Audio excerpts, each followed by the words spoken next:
What's up, y'all? This is going to be a short video. I often say that and then I'm wrong, but this one I'm certain is going to be short. Because one, it's old news, right? I want to talk about this Monique and the Bonnet Gate situation that, I knew about it and I heard about it and I was like, I don't have anything to add to this conversation. I'm good. Clearly, I don't have no bonnets. I do what I want. I do what's up, y'all's in my bathrobe with boogers hanging out my nose and grits on my robe. I don't care. However, here's the thing that nobody has said that I think is so important to be said, right? And I think it's the thing that's missing in the conversation is people get dressed for the shit they care about. And what's really underneath all of this is that people's feelings are hurt that you don't care about them, right? Like, if I wore rollers and a bonnet on the airplane, it's because my hairstyle ain't for y'all. My hairstyle is for whoever I'm going to see who I want to get these curls. When I put my fly outfit on, it's for me and it's for the places where I desire to give that kind of energy. What I think is important to remember, right? So there's a piece of this conversation that is absolutely about centering the white gaze, right? It's really, and not the white gaze as in G-A-Y-S, but G-A-Z-E, right? Centering what it is that we think when we say the larger world. What we really mean is, what are white people going to think if you're in a bathrobe? What would happen if we didn't care?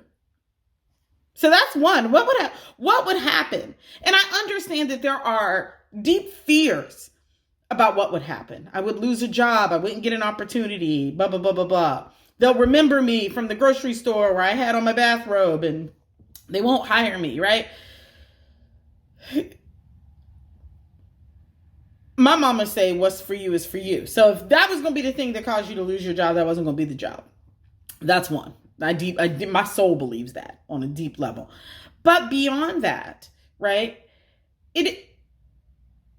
I do not get dressed to impress you. And, like the notion that because I went out, in my flip-flops and pajamas means that I don't respect myself is actually, a bit of a sleight of hand, because what it is that you don't feel respected because I didn't bother to show up in a way that you found appealing or appropriate, except that how I show up isn't your business. It doesn't have anything to do with you. And it only does in so much as you are concerned with, our collective identity as it relates to the white gaze. What is it that white people will think of Black people as a collective if they see one Black person with a bonnet at the airport or in a house coat at the grocery store or wherever it is, right? And I think that's really important. It's an important thing to interrogate inside of ourselves, right? Is who is it that we deem, worthy enough for the energy and efforting of getting cute? That's really what it is. It's like, who do I care enough about? And the truth of the matter, it's been fascinating since I moved to New Zealand because I super don't care anymore. I super duper duper don't care.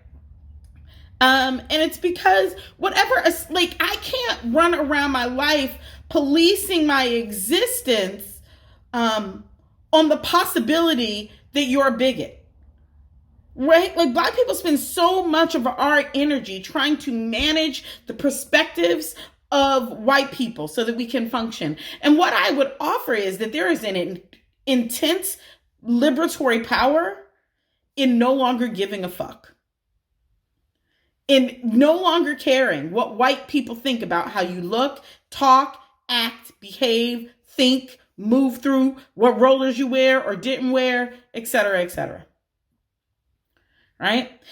And we also can't forget that inside of this conversation is the policing of gender, right? Which Kimberly Foster talks about on Instagram, right? Is the gender policing. But it's also the expectations of the female body to be pleasant to look at, right? It reinforces the historical notion that our value is in what it is that we look like. And if we do not look appealing, then we are less valuable. And the less valuable means we must not respect ourselves, that we would be willing to be considered less valuable in the public sphere. There is a liberatory power in getting rid of that, in getting rid of that notion, of challenging it in yourself. Where is my value still dependent on the external perspectives, ideas, and opinions of the dominant system and the dominant ideologies? Where am I still tied to that? I invite you to explore it in yourself and to let it go. I invite you to go out in your bathrobe as a little act of mutiny. Go be disruptive in a bonnet today. It'll be good for you. Bye.